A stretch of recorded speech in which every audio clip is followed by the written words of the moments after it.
Assalamualaikum warahmatullahi wabarakatuh. Alhamdulillah, kita bisa jumpa lagi di channel Bang Soal Lengkap.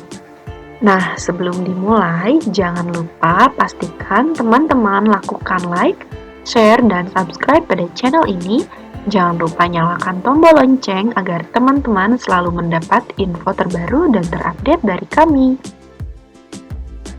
Soal latihan pengetahuan kelas 5 tema 1 subtema 1. Nomor 1, tuliskan sikap-sikap dalam kehidupan sehari-hari yang sesuai dengan nilai-nilai yang terkandung dalam Pancasila sila pertama. Jawabannya, contohnya yaitu saling menghormati dan bekerja sama antar pemeluk agama yang berbeda-beda. Lalu ada saling menghormati kebebasan dalam menjalankan ibadah. Nomor 2, tulislah nilai-nilai yang terkandung dalam Pancasila sila ketiga. Jawabannya, makna dan nilai yang terkandung dalam Pancasila sila ketiga ini adalah menjaga persatuan dan kesatuan negara Republik Indonesia dengan menerapkan sikap cinta tanah air, rela berkorban demi bangsa dan negara, serta memajukan pergaulan demi persatuan dan kesatuan bangsa yang berbineka tunggal ika. Selanjutnya, nomor 3, tulislah nilai-nilai yang terkandung dalam Pancasila sila kelima. Jawabannya, kita harus menghindarkan diri dari sifat pemborosan, selalu bergaya hidup mewah, dan perbuatan-perbuatan yang merugikan kepentingan umum. Bekerja keras dan menghargai hasil kerja keras orang lain sangat dibutuhkan dalam mewujudkan sikap kebersamaan. Nomor 4, sebutkan prinsip dalam gotong royong. Apakah gotong royong termasuk pengamalan dari sila Pancasila? Jawabannya, prinsip dari gotong royong adalah kerja bersama, memeras keringat secara bersama, dan perjuangan saling bantu-membantu secara bersama. Gotong royong dilakukan demi mencapai tujuan bersama, tidak mempedulikan agama, suku, ataupun golongan. Selanjutnya, nomor 5, tulislah ide pokok dari paragraf di bawah ini. Nah, untuk paragrafnya, prinsip-prinsip gotong royong sangat bermanfaat bagi pelaksanaan pembangunan nasional, karena semua masyarakat merasa saling memiliki, masyarakat juga merasa mempunyai tujuan yang sama, yakni terwujudnya kehidupan yang sejahtera. Dengan bergotong royong, segala program pembangunan yang dicanangkan oleh pemerintah akan dapat dilaksanakan dengan baik tanpa adanya gangguan yang disebabkan oleh ketidakharmonisan masyarakat. Jawabannya yaitu prinsip-prinsip gotong royong sangat bermanfaat bagi pelaksanaan pembangunan nasional. Nomor 6, tuliskan ide pokok dari paragraf di bawah ini. Jadi siput bukanlah hewan yang lemah. Siput adalah hewan istimewa yang memiliki banyak kelebihan.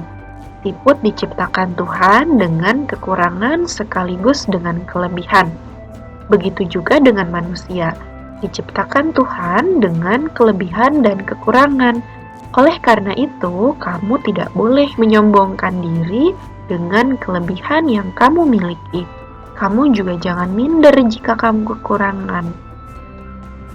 Nah, untuk ide pokok dari paragrafnya yaitu siput dan manusia sama-sama diciptakan oleh Allah dengan kekurangan sekaligus dengan kelebihan masing-masing. Selanjutnya, nomor 7, kembangkan ide-ide pokok berikut menjadi sebuah paragraf.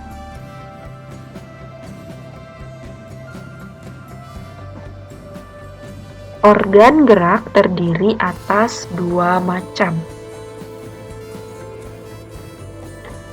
Jawabannya, Siput diciptakan oleh Allah dengan kekurangan dan kelebihan. Selanjutnya, nomor 8. Tuliskan ide pokok dan kalimat pengembang dari paragraf di bawah ini. Organ gerak pada hewan dan manusia memiliki kesamaan. Alat-alat gerak yang digunakan pada manusia dan hewan ada dua macam, yaitu alat gerak pasif berupa tulang dan alat gerak aktif berupa otot. Kedua alat gerak ini akan bekerja sama dalam melakukan pergerakan. Kerjasama antara kedua alat gerak tersebut membentuk suatu sistem yang disebut sistem gerak. Nah, ide pokoknya yaitu organ gerak pada hewan dan manusia. Nomor 9. Tuliskan kondisi geografis wilayah Indonesia, khususnya kondisi geografis Pulau Jawa berdasarkan peta. Jawabannya, supaya lengkap, teman-teman bisa cek buku dan bisa lihat buku teman-teman ya. Selanjutnya, nomor 10. Jelaskan perbedaan denah dan peta. Jawabannya, denah adalah gambaran tentang tata letak dalam suatu ruangan atau tempat, sedangkan peta adalah gambaran dengan menggunakan skala tertentu mengenai suatu daerah. Nomor 11. Letak negara Indonesia berdasarkan kondisi geografis, yaitu Kepulauan Indonesia terletak di antara benua Asia dan benua Australia, serta di antara Samudra Hindia dan Samudra Pasifik. Nomor 12. Sebutkan batas-batas wilayah Indonesia berdasarkan peta. Nah, batas wilayah Indonesia yaitu yang pertama, sebelah utara, Laut Cina Selatan dan Samudra Pasifik. 2. Sebelah timur, yaitu berbatasan dengan Papua Nugini. 3. Di sebelah selatan, berbatasan dengan Samudra Hindia. Lalu 4. Sebelah barat, berbatasan dengan Samudra Hindia. Nomor 13. Media alas merupakan media atau tempat untuk menuangkan gambar. Media alas dapat menggunakan kanvas, kain, kertas, atau kaca dan komputer. Sebutkan unsur gambar yang dipengaruhi oleh media alas. Jawabannya, media alas berpengaruh pada pemilihan media pewarna yang digunakan dan berpengaruh pada awet atau tidaknya hasil gambar pada saat disimpan. Nomor 14. Sebutkan dan jelaskan macam-macam media pewarna. Jawabannya yaitu pensil warna adalah jenis pensil yang banyak mengandung lilin dan banyak pilihan warnanya. Lalu ada cat air adalah pewarna yang terlebih dahulu dicampur dengan air sebelum dipergunakan. Kemudian cat air ada dua macam, yakni transparan dan tidak transparan. Lalu nomor 15, gambar ilustrasi adalah penggambaran dari sebuah teks. Sebutkan tujuan dari gambar ilustrasi.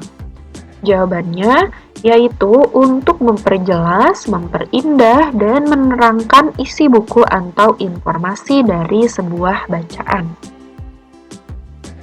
Selanjutnya, nomor 16. Dalam membuat gambar ilustrasi, kita harus menyiapkan gagasan, sketsa, dan pewarnaan agar gambar ilustrasi mendapatkan hasil yang gambar yang baik. Jelaskan yang dimaksud sketsa dalam membuat ilustrasi. Jawabannya yaitu sketsa adalah rancangan gambar yang dibuat sesuai dengan gagasan. Membuat sketsa harus berhati-hati.